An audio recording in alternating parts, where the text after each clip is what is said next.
Bienvenidos a Voces. Voces es un nuevo espacio de diálogo sobre la política latinoamericana. Desde McCourt, la Escuela de Políticas Públicas de la Universidad de Georgetown en Washington, D.C., conversaremos con quienes influyen en el acontecer político en América Latina y el Caribe. Bienvenidos.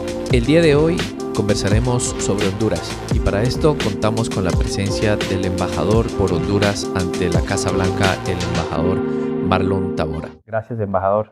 Bienvenido. Gracias, Luis, por la oportunidad y primero que nada felicitarlo por esta iniciativa. Me parece que es genial tener este espacio para poder hablar de las políticas públicas en América Latina y el Caribe y es un gran privilegio poder estar este día con usted. Muchas gracias.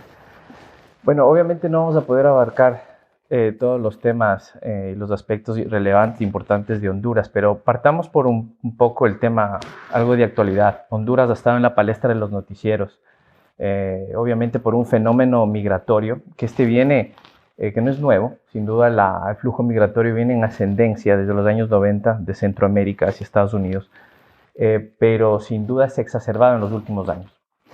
Y un dato, quizás para poner un dato en la actualidad, las Naciones Unidas estima que en este momento hay entre 4.000 y 9.000 personas en tránsito desde Centroamérica hacia la frontera entre México y Estados Unidos. Se ha documentado que están personas, mujeres embarazadas, adultos mayores, incluso niños. La gente quiere saber y quería preguntarle, si empezamos, embajador, ¿qué es lo que está haciendo el gobierno de Honduras para tratar de ayudar en algo a estas personas que se encuentran en esta situación precaria? Sí, como usted menciona, este es un tema, primero es importante mencionar algunos elementos como el que usted acaba de dar, el del dato. Históricamente, migran entre 75,000 y 80,000 personas por año a Estados Unidos. O sea, esta cifra, aunque no la quiero minimizar, no me asombra porque es parte de lo que ha venido ocurriendo durante los últimos años, especialmente durante la última década. Sin embargo, esta situación se ha agravado en los últimos años debido a la falta de oportunidades que lastimosamente todavía existen en nuestros países y también a la violencia que se fue generada, sobre todo por el crimen organizado transnacional y sobre todo apoyado esto con el tema del narcotráfico. Esa situación ha provocado lastimosamente que muchas personas tengan que emigrar. Y en las últimas semanas, obviamente, especialmente familias que han sido desintegradas por la búsqueda de estas oportunidades, han tomado la decisión de moverse nuevamente a Estados Unidos bajo la amenaza de que iban a construir el famoso muro y que esa iba a ser la única oportunidad y eso ha hecho que el flujo se haya incrementado. Pero en términos generales estamos hablando de eso. ¿Qué estamos haciendo?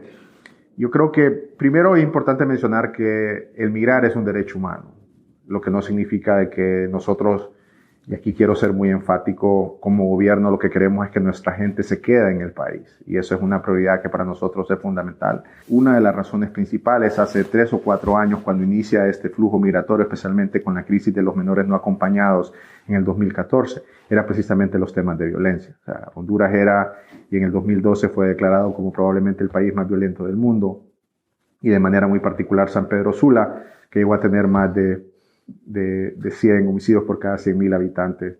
Hoy por hoy la cifra a la fecha es de 36. O sea, ha habido probablemente Honduras ser el país que mayor ha avanzado en la reducción de la tasa de homicidios. El tema de la generación de empleo sigue siendo la tarea pendiente. En el corto plazo y de manera inmediata ante la crisis se ha abierto un consulado móvil en Tijuana para tratar de apoyar a nuestra gente y se ha creado un programa de retorno. Obviamente esto es voluntario. Lo que estamos tratando de hacer es garantizar a las personas que puedan regresar. O sea, desde el punto de vista humano es muy duro ver a todas estas familias, especialmente a las madres y sus hijos, tratando de cruzar para tratar de buscar una oportunidad. Pero lo más importante es lo que se está tratando de hacer en Honduras y es tratar de buscar oportunidades para esto. Aparte de los temas en cuanto a política nacional para tratar de atender este fenómeno, cuéntenos un poco la política exterior. ¿Se está coordinando, se está haciendo algo para enfrentar este tema desde un punto de vista regional con los países vecinos, con Estados Unidos? Incluso hace unos días el nuevo canciller del nuevo gobierno mexicano ha salido haciendo unas declaraciones hablando de que van a hacer una propuesta y un supuesto plan Marshall para Centroamérica, pero Cuéntenos qué es lo que se está haciendo desde ese punto de vista. En el año 2014, con la crisis del migrante no acompañado, se estructuró lo que se conoce como el Plan de la Alianza para la Prosperidad, que era una iniciativa de los países del Triángulo Norte, Guatemala, Honduras y El Salvador, conjuntamente con Estados Unidos. Porque Estados Unidos ha entendido de que esta es una responsabilidad compartida pero diferenciada. Y ellos habían originalmente asignado aproximadamente $750 millones para tratar de apoyar 3 pilares fundamentales. Uno de ellos es el pilar de seguridad, el otro pilar es el de la institucionalidad y el otro es el tema de la seguridad. Yo tengo que ser muy honesto, he sido muy crítico y muy vocal en esto. Hemos avanzado mucho en los temas de seguridad, como le mencionaba anteriormente. Sin embargo, siento que hemos fracasado en los temas de prosperidad. Y en gran parte de ese fracaso obedece al hecho de que no consideran las diferencias que existen en nuestros países. Si bien es cierto, hay migración de todos los países, es por diferentes razones, tenemos diferente contexto institucional, y eso es un elemento muy importante que debemos de tomar en cuenta. Algo que vale la pena destacar es que el nuevo gobierno de México ha mostrado una voluntad que no habíamos observado anteriormente. ¿En qué aspecto? Y aquí México forma un rol fundamental en este porque la mayor parte, por no decir que la totalidad de los migrantes cruzan a través de México y hay mucha violación de los derechos humanos en el proceso y muchas veces eso hace que la situación se vea todavía mucho más dramática. Entonces, tradicionalmente el gobierno mexicano ha dejado pasar hasta cierto punto las personas o han permanecido ahí, pero no han buscado una solución integral a ver cuál es el problema. El nuevo presidente de México que recién tomó posesión la semana pasada, firmó con los presidentes del Triángulo Norte un acuerdo a través del cual piensan buscar instrumentos de desarrollo, especialmente en la zona sur de México, para evitar que la gente pueda tener que migrar hasta acá. O sea, hasta hoy por hoy es un plan. El gobierno recién está comenzando, es su primera semana. Vamos a esperar cómo evoluciona y seguramente tengamos la oportunidad más adelante para poder evaluar cuál ha sido el impacto. En cuanto a lo económico, sé que el gobierno de Honduras realizó una serie de reformas económicas. Algunas de ellas son básicamente dando el continuismo a lo que se había hecho en el gobierno anterior del presidente Lobo, pero hay otras reformas que arrancaron en el 2014. A su criterio, ¿cuáles son las reformas más relevantes y cómo se han plasmado estas en el país, tomando en cuenta que aún se sigue viendo los niveles de pobreza que superan el 60% de la población y con índices aún muy altos de desigualdad? Mire, como usted conoce, y bien lo ha mencionado, finales del año 2013, al inicio del 2014, se implementaron una serie de reformas económicas muy importantes. Sin embargo, es importante diferenciar que esa primera etapa estaba muy enfocada en recuperar la estabilidad macroeconómica del país. No puede haber prosperidad en un país que genera inestabilidad, o sea, que genera incertidumbre. En aquel entonces el déficit fiscal era casi el 8%, el déficit en la cuenta corriente casi el 10% del Producto Interno Bruto. Estaba pasando por una situación bastante complicada. Se tuvo que poner en orden las finanzas públicas. Gracias a Dios se pudo hacer ese proceso de manera rápida para que sirva como base para poder implementar otra serie de políticas. Se hizo la reforma a los sistemas de seguridad social, que también es uno de los elementos fundamentales por los cuales también la gente migra. No solamente la falta de oportunidades económicas, sino la prestación de servicios básicos como salud, como educación, que son fundamentales para generar esperanza en la gente. Y entonces, ese primer ciclo de reformas estuvo muy enfocado en esa parte. Entonces, creo que una clave fundamental es continuar con ese proceso. Yo reconozco que todavía hay mucho trabajo por hacer. Si bien es cierto, se avanzó de manera importante en la parte macro. En la parte de generación de oportunidades todavía hay un reto muy importante, pero también aquí hay que ser muy claro. Las oportunidades las va a generar el sector privado. Nosotros creemos firmemente de que el rol del gobierno es crear condiciones para que el sector privado pueda avanzar. Y obviamente, habiendo pasado una reforma fiscal tan fuerte como la que se pasó a finales del 2013, eso tiene ciertas implicaciones en la economía y fuimos muy claros en ese momento por hacerlo.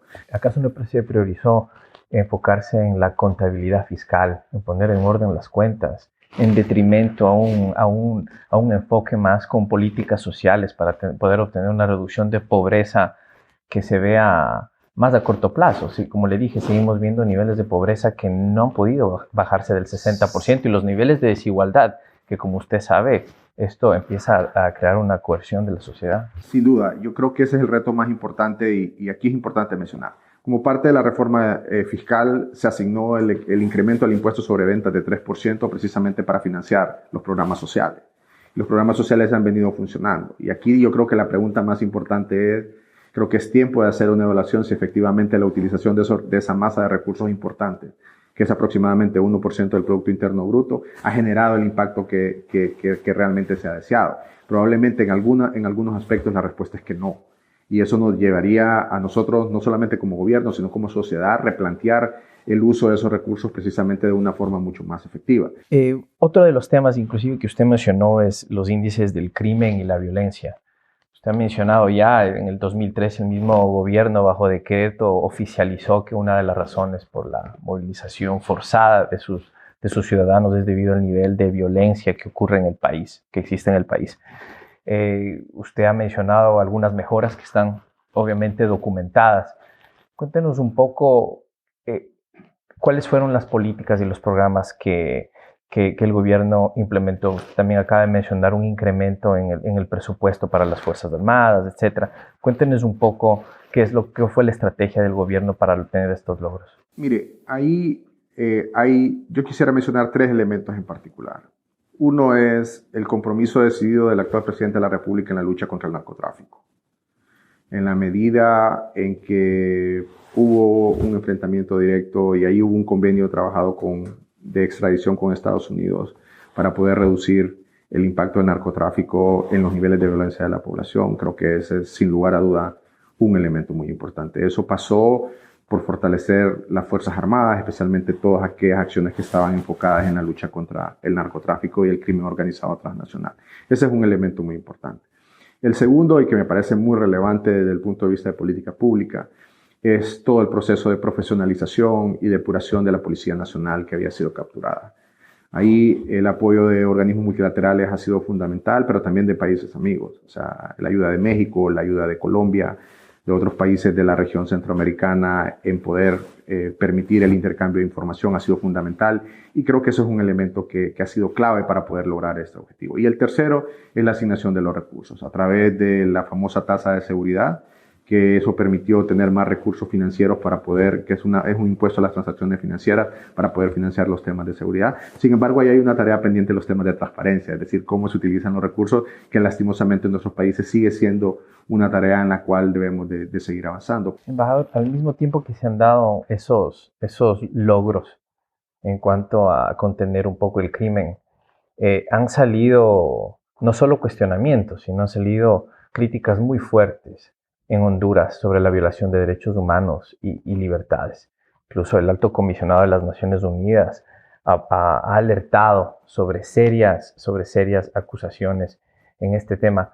En medio de esto, ¿acaso a Honduras no se le olvidó fortalecer o forjar ciertas instituciones para que puedan judicializar y hacer responsables a aquellos que violen los derechos humanos y las libertades, ya sea que estos vengan de la fuerza pública o del crimen organizado? Sí, yo creo que, y ahí, Luis, un tema importante fue, y esto aquí yo puedo hablar en primera persona, uno de mis mayores aportes o de los mayores intereses a raíz de asumir esta posición como embajador fue precisamente la creación del Ministerio de Derechos Humanos. Por diferentes razones, a finales del año 2013, el ministerio anterior básicamente desapareció. Y hubo un periodo ahí en donde el tema institucional quedó de lado y probablemente se presentaron algunos de esos eventos. Al llegar a la embajada vimos nosotros esta una prioridad, platicamos con el presidente de la República y a partir de este nuevo gobierno se creó una nueva Secretaría de Estado de Derechos Humanos. Aparte de fortalecer la Fiscalía de Derechos Humanos, que ha sido un tema importante, han habido casos muy emblemáticos de violaciones de derechos humanos en Honduras, pero esto pasa otra vez por el tema institucional. Necesitamos seguir fortaleciendo la institucionalidad, que no solamente obedece a aquellas acciones que puede realizar el Poder Ejecutivo, sino también las que puede hacer el Poder Judicial y el Ministerio Público y toda la parte de investigación. Una de las prioridades de nosotros ha sido, por ejemplo, ir incrementando de manera gradual y en la medida de las posibilidades el presupuesto de la Fiscalía General de la República, del Ministerio Público, porque creemos fundamental, especialmente el área de investigación, para garantizar que la sociedad tiene derecho, sobre todo, a tener justicia y a saber qué es lo que ha pasado especialmente en algunos casos. Ahora que menciona el tema de las instituciones, recordemos, en el 2016 Honduras acudió al organismo de Estados Americanos, a la Organización de Estados Americanos, a la OEA, y le pidió que le ayude, y se creó una comisión de apoyo a la lucha contra la corrupción y la impunidad. Hace un par de meses acaba de salir una evaluación que le realizó American University aquí en Estados Unidos, y los resultados preliminares son magros, pero en la evaluación se menciona una serie de cosas, serie de aspectos que hacen notar que se ha hecho muy difícil aplicar el mandato de la comisión. Como usted decía, hay una deuda con el tema de las instituciones, pero aquí también se requiere un deseo político de hacer los cambios. ¿Por qué cree usted que se le ha hecho tan difícil implementar el mandato a la comisión que fue pedida por el mismo gobierno de Honduras y que, entre otras cosas, tenía que investigar y judicializar a varios casos emblemáticos de corrupción y casos que estaban impunes? Sí, yo aquí, Luis, y perdón que me salga un poco, pero creo que es importante hacer el caveat. A nivel personal, o sea, yo soy de los que cree que lo más importante es el fortalecimiento de las instituciones del país. Yo creo que ningún ente extranjero, por muy competente que sea, puede sustituir la legitimidad que tenemos las instituciones propias del país. Sin embargo, en un contexto donde probablemente la legitimidad de algunas instituciones pueda estar en precario o pueda estar en duda, el apoyo técnico externo es importante. Y eso fue lo que pasó con la misión de apoyo de la lucha contra la corrupción y la impunidad en Honduras. Por las razones que sean, por presión política, porque el contexto así lo generaba, obviamente también comparando lo que estaba pasando con un país vecino. ¿Presión política de parte del Ejecutivo o de las otras la presión del en general del ambiente político, a lo que me refiero es hacia la clase política, de poder avanzar en la lucha contra la corrupción, porque la sociedad miraba que efectivamente no habían ningún resultado concreto y sin embargo los recursos del Estado se estaban minando. ¿Cree usted que esa presión era debido porque habían miembros de la clase política hondureña estaban involucrados en estos casos? Sin duda, yo creo que los casos que han venido ocurriendo demuestran de una u otra forma eso, o sea, pero eso debería ser una responsabilidad propia de los hondureños. O sea, yo soy de la convicción de que los problemas de los hondureños los debemos de resolver los hondureños. Y ahí es donde yo creo que debe haber una línea bien clara entre cuál es el rol de estas misiones, y por eso la misión en el caso particular de Honduras se considera como una misión de apoyo y que tiene, como usted bien lo menciona o me lo mencionó, varios elementos como parte de su mandato. O sea, sí, fortalecer todo el tema de investigación, o sea, preparar asistencia técnica, preparar a los investigadores hondureños para que puedan hacer su trabajo, crear institucionalidad para que sea la institucionalidad independiente de la presión política para que pueda hacer su trabajo. A mí me llamó la atención bien una de las propuestas de parte del gobierno en crear estas zonas especiales de desarrollo económico, que son básicamente crear estos espacios donde que se dote de ciertos incentivos tributarios, pero también es básicamente crear o implementar un modelo con sistema tributario y sistema jurídico paralelo al nacional. ¿Acaso esto no va con el objetivo de atraer inversión, pero acaso esto no va en detrimento de estos esfuerzos de fortalecer las instituciones para que sean las instituciones nacionales las que sirvan a los ciudadanos? De nuevo, y esta es una opinión muy personal, yo sigo insistiendo en fortalecer y en crear las instituciones nacionales y siempre voy a ser un creyente de esto. Sin embargo, en el caso de las zonas especiales de desarrollo y empleo, es un mecanismo, como usted lo acaba de mencionar, precisamente para atraer cierto tipo de inversión bajo cierto tipo de condiciones, y no necesariamente para crear una institucionalidad paralela. Yo creo que eso es importante diferenciarlo, porque el problema es cuando queremos hacer sustitutos, porque entonces lo que haríamos es crear todo el país como una zona especial. Entonces, yo creo que tiene un propósito particular que no lo podemos desconocer. Ha funcionado en países como en Hong Kong o en Singapur, pero de nuevo volvemos al tema institucional. Yo creo que lo más importante para poder garantizar en el mediano y en el largo plazo la prosperidad de una sociedad en general es precisamente tener instituciones fuertes, y lo hemos visto. En el tema de la corrupción, muchas veces, y hablando esto quizás de las instituciones informales, de estos códigos con los que se forjan las sociedades, ¿Qué esfuerzos ha hecho el gobierno para promover y cultivar un cambio cultural en la sociedad, para llegar a ese punto de penalizar los actos de corrupción desde un punto de vista moral? Que al final del día eso nos permitiría tener mejores resultados a largo plazo. Yo creo, Luis, que probablemente el tema de la penalización moral es lo que más está influyendo en este momento en general en la lucha contra la corrupción. Y me permito mencionar algunos elementos en los que ha avanzado Honduras que me parece que son relevantes en esto. El primero tiene que ver con el tema de la ley de financiamiento a las campañas y a los partidos políticos. Me parece que ese es uno de los elementos más importantes de la lucha contra la corrupción. Entonces, no volvemos a caer en el tema institucional. O sea, de nada sirve que haya una buena ley si no tenemos un mecanismo y las instituciones que garanticen su debido cumplimiento. Entonces, no solamente es el tema de generar la ley, en cual caso particular de Honduras hemos avanzado, sino en cómo se lleva a cabo su implementación. Y eso obviamente la misma clase política es muy reacia a promover ese tipo de cambios, especialmente en nuestros países donde la clase política ha estado durante muchísimo tiempo en el poder, en diferentes posiciones, y se han acostumbrado a una forma. No estoy diciendo lo que no está prohibido por la ley, probablemente podría decir que está permitido, y no necesariamente sucede así. Pero el hecho de ir generando la institucionalidad complementaria es fundamental. Por ejemplo, la independencia del Tribunal Supremo Electoral. Yo creo que no solamente se requiere el tema de la ley que promueva y que básicamente defina cuál es el mecanismo mediante el cual se financian las campañas políticas y los partidos políticos, sino hay una instancia que se encarga de garantizar el cumplimiento de la misma de manera debida. Y eso requiere por tener una institución fuerte, por tener una institución independiente, que independiente me refiero no solamente desde el punto de vista financiero, sino también desde el punto de vista político. Ese es un tema fundamental. El segundo, que creo que es una tarea que está pendiente y que sí debería, y que pues, si lo comparamos con países más desarrollados funciona, es el tema de la colaboración eficaz de parte de algunos. Sin embargo, lastimosamente eso se ha utilizado en otros países para judicializar la política y tampoco podemos llegar a utilizar esos tipos de instrumentos como un instrumento político. Creo que la conciencia ciudadana sí ha influido de manera importante.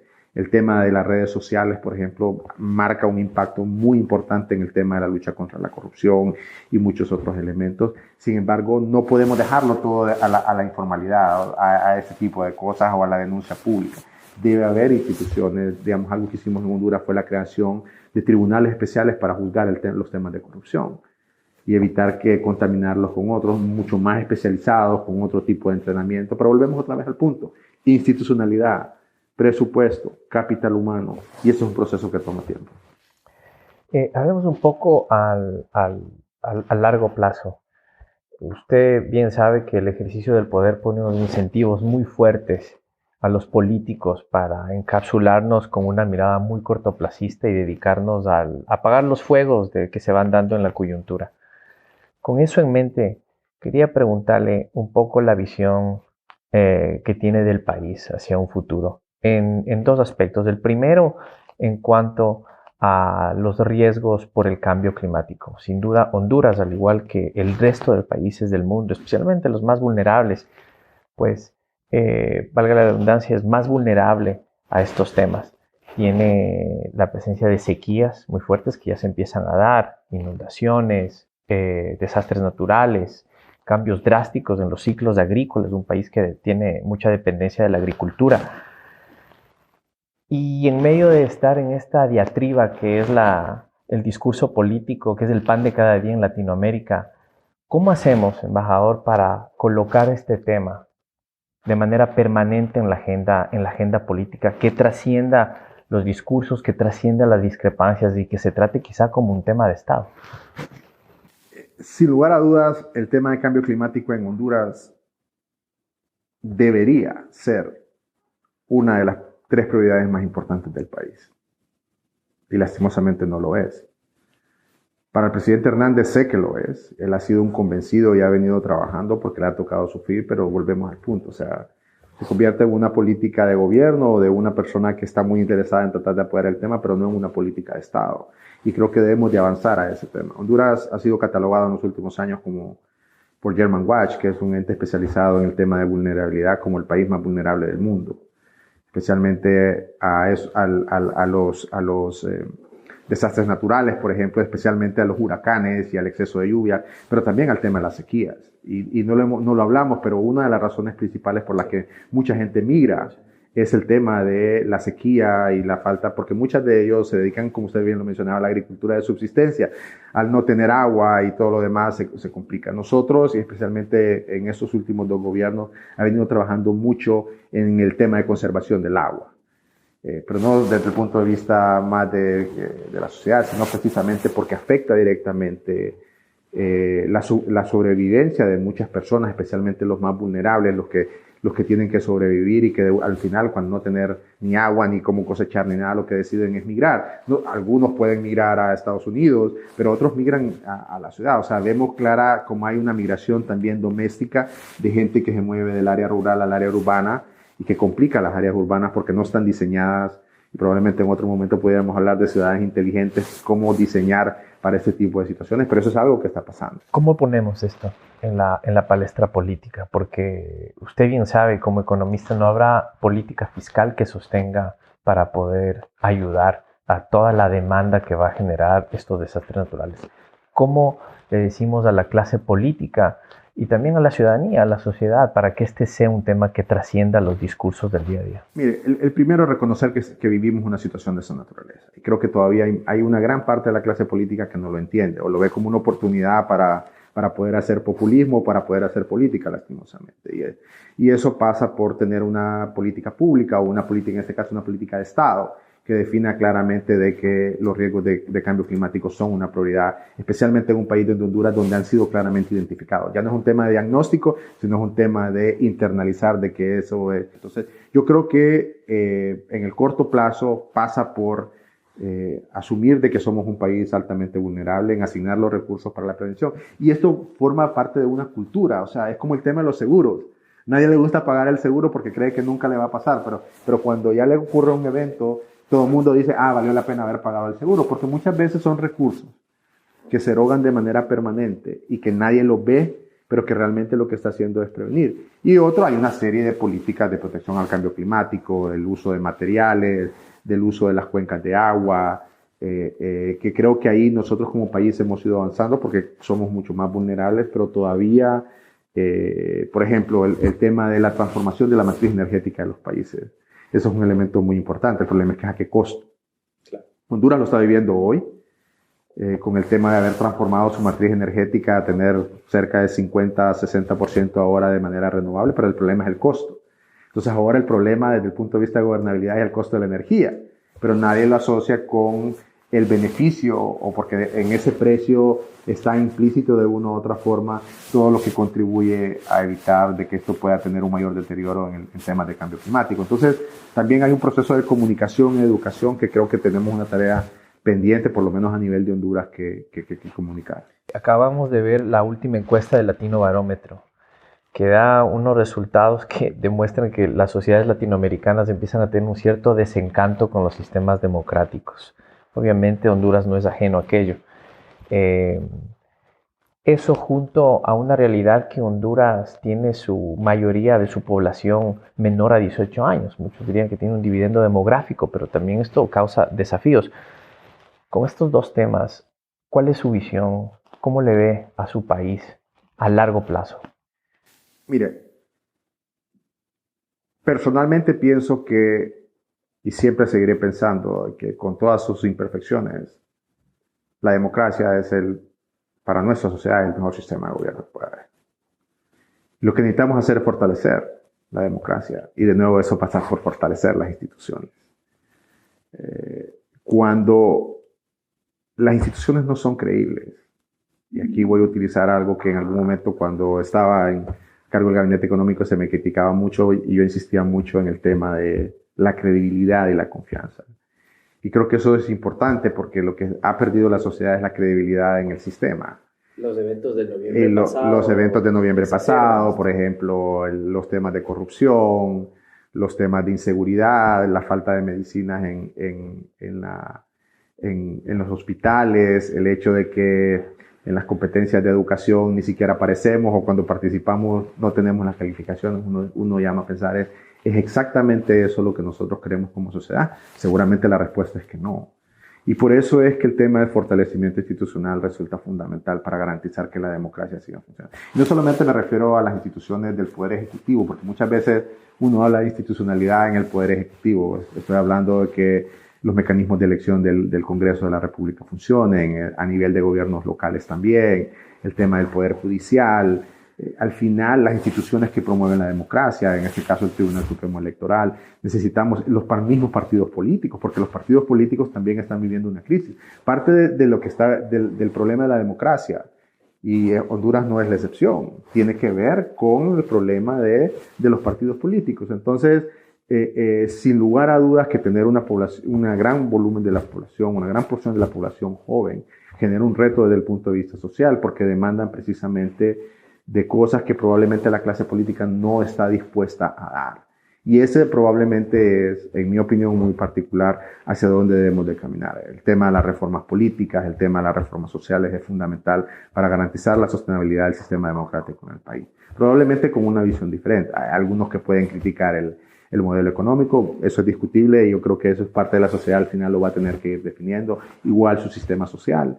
Pero al final el hecho de garantizar de que en el caso particular de Honduras cada 4 años la sociedad pueda ir para escoger quién los va a gobernar o no y tener esa libertad de poder ejercer el sufragio es importante y evitar algunos de los problemas que lastimosamente se vieron en el último proceso electoral en Honduras.